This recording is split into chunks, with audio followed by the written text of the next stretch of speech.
नमस्कार, मी ज्ञानेश्वर वाघमारे. मावळ तालुक्यामध्ये घोणशेत या ठिकाणी प्राच्यताई देवभाऊ गायकवाड पंचायत समिती उमेदवार टाकवे नाणेगण हा गावभेट दौरा करत आहे. ताई, तुम्हाला कसा प्रतिसाद भेटत आहे नागरिकांचा? काय सांगू शकता तुम्ही? तुमचा परिचय द्या आणि जनतेशी तुम्ही काय संवाद साधू शकता आमच्या माध्यमातून? प्रथमतः सर्वांना नमस्कार. मी टाकवे पंचायत समिती गणाची राष्ट्रवादी काँग्रेस पक्षाचे अधिकृत उमेदवार प्राची देवभाऊ गायकवाड. खूप छान प्रतिसाद आहे. मायमाऊलींचा आशीर्वाद माझ्या पाठीशी आहे. माझे पती देवभाऊ गायकवाड यांनी गेले 7 ते 8 वर्ष जे काही काम केलंय ते आपण म्हणतो ना, पेरलं तसं उगवतं, तसं आम्ही 8 वर्षापासून पेरतोय, ते आता उगवत चाललंय. आणि जनतेचा प्रतिसाद एवढा आहे की मला खात्री आहे विजय हा नक्कीच माझा होईल म्हणून. ताई, तुम्ही विजयानंतर तुमचं विजन काय असणार आहे?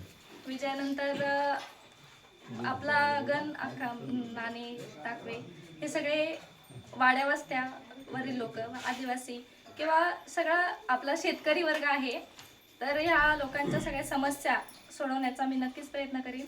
तिकडे पाण्याची, लाईटची, बऱ्याच घरामध्ये अजूनही लाईट नाही आहे, तर त्याची, आणि आरोग्य, परत हॉस्पिटल्स, जे काही आपली विकास कामं असेल मी त्यांची सगळ्या पूर्ण करण्याचा आमदार सुनील अण्णा शेळके यांच्या मार्गदर्शनातून नक्कीच पूर्ण करण्याचा प्रयत्न करेन. ताई, काय सांगू शकता तुम्ही?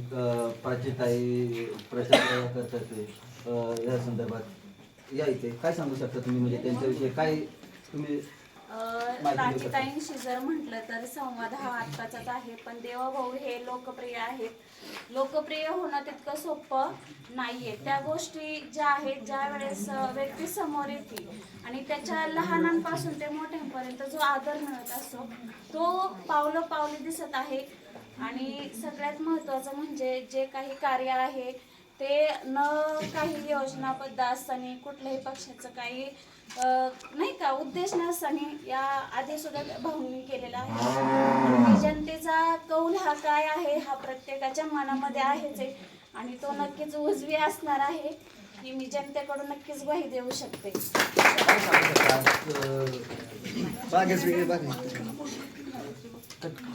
माऊलींचा आणि जनतेचा, वडीलधाऱ्या माणसांचा व तरुण वर्गाचा इतका छान प्रतिसाद आहे, इतकं खूप छान वाटतंय सगळ्यांचे आशीर्वाद घेताना आणि प्रेम घेताना. म्हणजे खूप छान वाटतंय मला. तरी त्यांच्या कामाला आज पोचपावती मिळतीये, त्याबद्दल मी सगळ्या मावळच्या माझ्या मतदार राजांचं सगळ्यांचं मनापासून धन्यवाद देते. मला घड्याळासमोरील बटन दाबून प्रचंड बहुमतांनी विजयी करा, असंच एक मी तुम्हाला विनंती करते व थांबते. धन्यवाद.